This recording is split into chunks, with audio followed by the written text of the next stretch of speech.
In the coming lectures, we are going to talk about linked list data structures. So linked lists are data structures, so the aim is to be able to store items efficiently. We would like to insert items as fast as possible, and we would like to remove items from the linked list as far as possible. We have been talking about arrays, and we came to the conclusion that arrays are working extremely fine if we know the index of the item we would like to manipulate. But of course, there may be several issues. For example, if we want to insert value 20 in the array data structure with index 1, then what's going to happen? Because there is already a value in the array data structure with index 1, what do we have to do? We have to shift all the items one step downwards in order to be able to insert the value 20. So it has a ortho and linear running time complexity because the items must be shifted, and in worst case scenario we have to shift all the items if we want to insert a new item with index 0. And this is exactly why linked list data structures came to be, because it is extremely efficient to manipulate the first items when using linked list data structures. Okay, so arrays have a huge disadvantage, which means that there may be holes in the data structure and we have to shift several items. And of course, this problem can be eliminated by linked lists, because in the linked list data structure we have independent nodes. These nodes are going to contain the given information, for example, integers, floating point numbers, custom objects, and so on. And what's extremely crucial, that these nodes are connected by references. So as far as linked list data structure is concerned, we have access to the first node of the linked list exclusively. This is called the head node, and other items can be accessed starting with this node.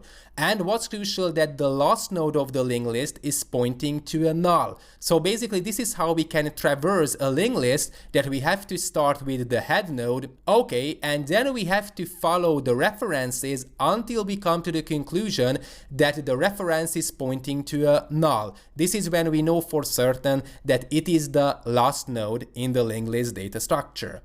Okay, so every single node stores a data. It can be an integer, it can be multiple floating point numbers, it can be a Boolean variable, it can be a custom object, and it stores a given reference pointing to another node in the linked list. So every node stores the data itself and the reference to the next node in the linked list data structure, and this is why linked lists need more memory than arrays, because we have to store the pointers pointing to the next node in the data structure.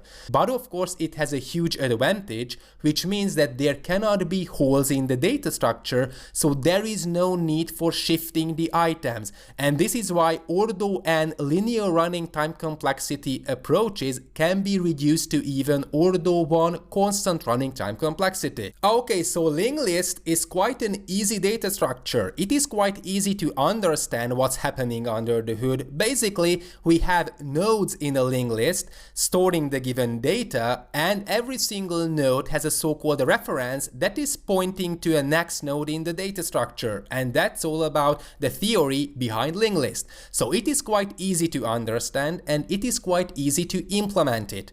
What's crucial, that the items are not stored right next to each other in the main memory, so there is no random indexing. So we are not able to access the given items based on given indices in ortho 1 constant running time complexity, and this is one of the main disadvantages of linked lists. So as far as arrays are concerned, we have random indexing, but it is not true for linked lists because the items are not stored right next to each other in the memory. And we can implement more complex data structures and abstract data types with linked lists, such as stacks and queues. The main problem is that finding an arbitrary item in a linked list still has ortho and linear running time complexity, and this is exactly why we have to talk about more complex data structures such as binary search trees and hash tables or dictionaries in Python. Okay, in the next lecture we are going to talk about the fundamental operations as far as linked list data structure is concerned.